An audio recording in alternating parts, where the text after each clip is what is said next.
El molí de Sant Miquel és un molí hidràulic i fariner que es troba al barri d'Orriols i que després de la seva restauració per part de l'Ajuntament de València actualment és la seu de la Universitat Popular del barri.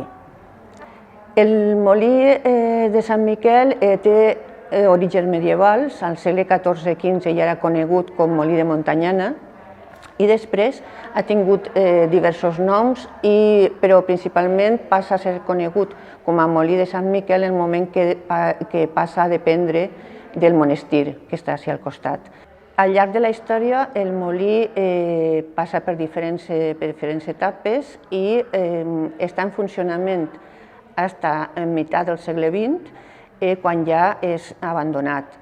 També dir que al voltant d'aquest molí se crea un petit nucli que són conegut com les alqueries d'Albors.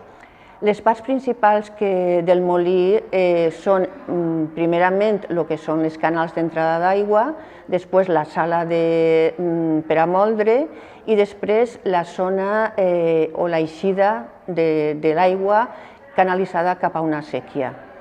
El molí de Sant Miquel en principi és un molí de 2 moles i després al segle XVIII passa a tindre 3. El que s'ha conservat al molí són les 3 entrades d'aigua amb una forta rampa que li donava força per a poder moure la roda d'àleps que està en la part soterrània, en els cacaus. A partir d'ací, aquesta roda era la que li donava la força a les rodes de dalt per a poder moldre el cereal. Es conserven en molt bon estat les 3 moles i amb les farineres on anava a parar el cereal molt.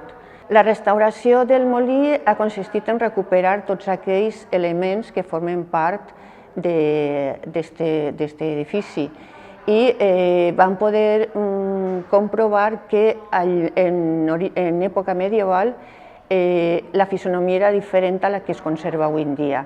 L'entrada principal es feia per el pati i és a partir del segle XVIII on es fa una nova façana de la qual es conserva l'any en què es va fer, que és en 1761.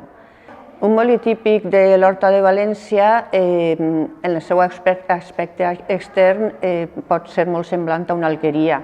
No tenim que fer-nos la idea dels molins de vent que tenien en altres llocs, sinó que el que el caracteritza precisament és la seva entrada d'aigües i la seva manera de funcionar. Actualment la Universitat Popular utilitza com una de les seues seus este molí i que les classes se fan en algunes de les dependències d'aquest molí, el que també permet que hi hagi una difusió de cara al veïnat i de cara a la població.